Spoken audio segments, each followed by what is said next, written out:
उत्तराखंड से भारतीय जनता पार्टी ने महेंद्र भट्ट को राज्यसभा का उम्मीदवार बनाया है।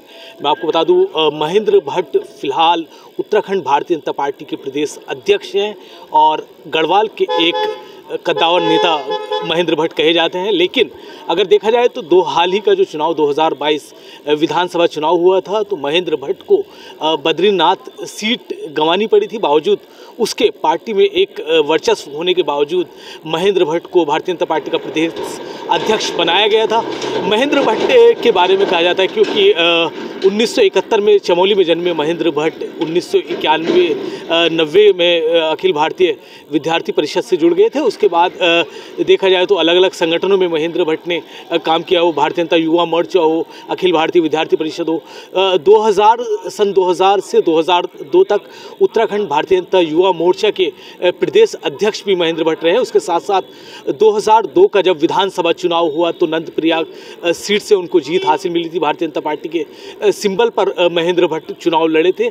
उसके बाद 2017 में एक बार फिर उन्हें बद्रीनाथ सीट से भारतीय जनता पार्टी ने प्रत्याशी बनाया था और उन्होंने जीत दर्ज की थी। हालांकि दोबारा बद्रीनाथ से वो उनको चुनाव में शिकस्त मिली। कांग्रेस के राजेंद्र भंडारी ने उन्हें बद्रीनाथ सीट से हराया। लेकिन अब प्रदेश अध्यक्ष रहते हुए भारतीय जनता पार्टी ने उन पर भरोसा जताया है और राज्यसभा का उम्मीदवार महेंद्र भट्ट को बनाया गया है।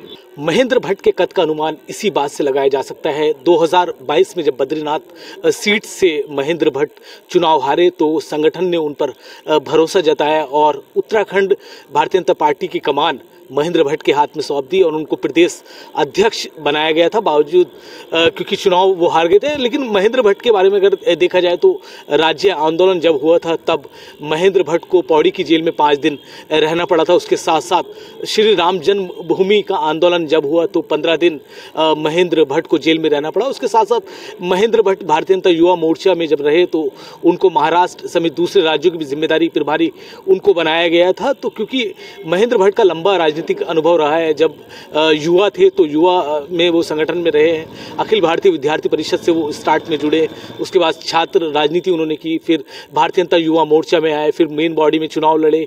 तो 2002 में एक बार विधायक बने, 2017 में एक बार विधायक बने। इसके साथ साथ राज्य मंत्री भी उनको इस दरमियान बनाया गया था। तो एक लंबा अनुभव होने के साथ उनको ये राज्यसभा की जिम्मेदारी मिल रही है। और अब देखना होगा कि राज्यसभा जाने के बाद जो भारतीय जनता पार्टी का प्रदेश अध्यक्ष कौन बन पाता है, क्योंकि ये भी एक चर्चाओं का बाजार तब से गर्म हो गया है जब से महेंद्र भट्ट का नाम राज्यसभा के लिए आया है। लेकिन महेंद्र भट्ट के बारे में कहा यही जाता है क्योंकि उनकी जो छवि है वो नेताओं में बहुत अच्छी है, संगठन में बहुत अच्छी है।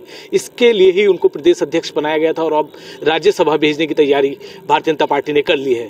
देहरादून से वीडियो जर्नलिस्ट जॉर्ज जैदी के साथ आदिल पाशा, टीवी 9।